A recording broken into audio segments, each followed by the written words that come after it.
Les gars, aujourd'hui il y a quelques différentes choses qu'il faut que je vous montre. Tout d'abord, je vais un petit peu vous expliquer ceci. Il s'agit d'une fractale de malade qui nous montre ce qui s'est déroulé par le passé et ce qui risque de se produire en ce moment. Alors, où est-ce que ceci nous suggère que le prix du Bitcoin pourrait se diriger? Eh bien, restez dans les parages pour le savoir. En outre, on assiste maintenant potentiellement au début d'un changement de tendance énorme ici pour les marchés traditionnels. Un changement de tendance énorme, bien entendu, qui va en fait aider le Bitcoin également à atteindre des prix bien plus élevés que ceux auxquels on se trouve aujourd'hui. Donc voilà, deux choses super importantes dont on doit parler aujourd'hui. Assurez-vous de rester dans le coin pour tout ceci. Bienvenue à tous, je m'appelle Maxime et je vous apporte chaque jour des nouvelles vidéos en français sur les crypto-monnaies en vous apprenant comment vous faire de l'argent sur ces marchés. Si vous êtes nouveau sur cette chaîne, alors soyez sûr de vous abonner et d'activer la cloche dès maintenant. Ok, passons tout de suite dans le vif du sujet. Alors, le Bitcoin sur l'intervalle de 4 heures de ce côté a évolué latéralement et continué de latéraliser. Il ne s'est pas passé grand chose depuis ma vidéo d'hier, mais cette fois-ci j'aimerais faire un petit zoom arrière. J'aimerais vous parler d'un potentiel changement de tendance énorme qui se déroule en ce moment sur les marchés traditionnels, ce qui risque bien sûr d'affecter le prix du Bitcoin. Alors, aujourd'hui c'est la fête du travail aux États-Unis, donc les marchés traditionnels sont effectivement fermés, mais j'aimerais tout de même vous parler des marchés traditionnels ainsi que du DXY. Alors, ici pour le coup vous avez le S&P 500 et le DXY. Comme vous le savez, l'indice du dollar, c'est le DXY, indice du dollar index.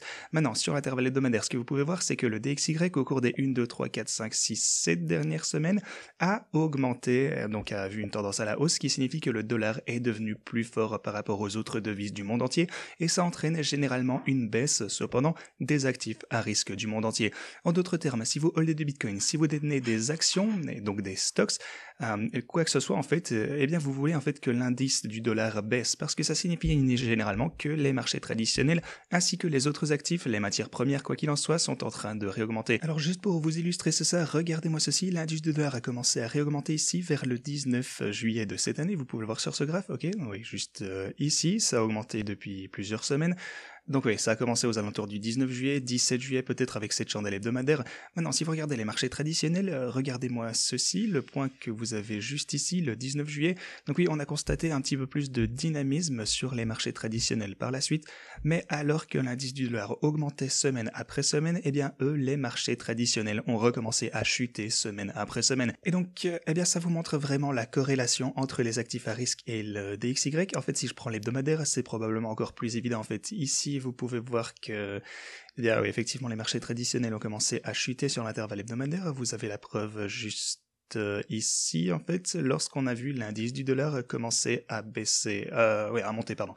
Donc oui, ce que j'essaie de vous dire à ce sujet, eh bien, c'est qu'on pourrait avoir un léger changement de tendance de ce côté, parce que vous pouvez voir que oui, l'indice du dollar est au-dessus de cette boîte orange. En fait, cette boîte orange soutient actuellement le DXY, et donc, eh bien, c'est un signal de force également pour les marchés traditionnels. Mais regardez ceci également, on a un niveau clé de résistance sur ce graphique qui a été impactant plusieurs fois. En fait, c'est le même niveau où on a été rejeté la fois précédente, comme vous pouvez le voir juste ici, et à partir de ce moment, l'indice du dollar avait chuté de manière assez significative. Le DXY pourrait donc potentiellement connaître d'autres périodes de chute ici prochainement, parce que, il va falloir se battre avec cette boîte orange, c'est le premier gros truc à dépasser, mais si cette résistance s'avère suffisamment forte, on ne sait pas encore ce qui va se passer, mais on sait qu'ici elle a été massive, nous forçant à rechuter sur le DXY, alors ce serait impactant. Voyons si ça peut être aussi fort cette fois-ci également, et peut-être qu'on pourrait voir l'indice du dollar recommencer à chuter, ce qui signifierait que les marchés traditionnels repartiraient potentiellement à la hausse, ce qui signifie aussi que le Bitcoin aura davantage de carburant pour se lancer dans une course haussière. Donc voilà, c'est le premier truc que j'aurais voulu souligner dans la vidéo d'aujourd'hui. La deuxième chose, c'est que les analystes de JP Morgan nous disent que Grayscale, ou plutôt, disons la SEC, devrait approuver les ETF. Vous savez que ça c'est vraiment le thème qui fait les titres dernièrement, parce que la SEC a perdu le cas de Grayscale. Donc voilà, on va un petit peu voir comment les choses ont changé, comment ça va évoluer. JP Morgan publie maintenant des articles disant aux gens que grosso modo, vous savez que la SEC doit approuver cet ETF Bitcoin en fait. Et oui, c'est vraiment pas le genre de discours qu'ils avaient il y a quelques années. En fait, ils étaient extrêmement négatifs sur tout ce qui avait à voir avec le Bitcoin et la crypto, mais ça a changé. Maintenant, le deuxième truc que je devais aborder avec vous, ou plutôt la troisième chose en fait, c'est que si vous regardez un petit peu les chandelles de 6 mois pour le Bitcoin, vous pouvez voir qu'une fois qu'on a atteint un sommet, après ça, on a généralement trois chandelles rouges dans un marché baissier. Là, ce sont des chandelles de 6 mois, donc 3 rouges et puis une verte avant de commencer à remonter. Et vous pouvez voir que ce qu'on a réalisé ici, en fait, on a eu le sommet, on a eu ces 3 chandelles rouges, une chandelle verte ici, Et puis, on a battu notre précédent record historique, on a dépassé notre all-time high et on a commencé à avoir des gains de malade. Ici, même chose, on remonte, on se retrouve, eh bien, on atteint un nouveau all-time high, puis on a 3 chandelles rouges ici, où on redescend, donc oui, on a eu ici, on a eu une chandelle verte entre les deux, un petit peu différente. À la place de 3 chandelles rouges d'affilée, on en a eu 2, et puis une verte, et puis une autre rouge. Et puis on a dépassé une fois encore notre précédent all-time high, et on a commencé à avoir des gains de malade. On a imprimé un nouveau all-time high. Là, c'est le plus récent qu'on a dépassé à 69 000 $. Donc voilà, on a atteint ce sommet. On a 2 chandelles rouges, encore une fois, puis une verte, comme vous avez pu le voir juste ici, qui est un peu différent. Mais dans l'ensemble, on a tout de même 3 chandelles rouges, une chandelle verte parmi les 4 chandelles qui suivent le sommet.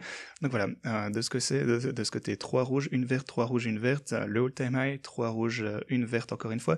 Et maintenant, on attend évidemment simplement qu'on dépasse notre fameux all-time high. On en est bien loin évidemment pour le moment, ça semble désespéré mais ça arrivera. Et vous pouvez voir à quel point ça ressemble à ce qu'on a pu voir ici précédemment. Donc si on pouvait avoir exactement la même chose ici sur les chandelles de 6 mois, ça signifierait bien sûr que Bitcoin pourrait potentiellement voir une course à la hausse dans les mois qui vont arriver. Maintenant, c'est une chose que je surveille de près, mais en ce qui concerne mes bots, petite mise à jour, le bot Ethereum se porte plutôt bien, on réalise toujours des bénéfices.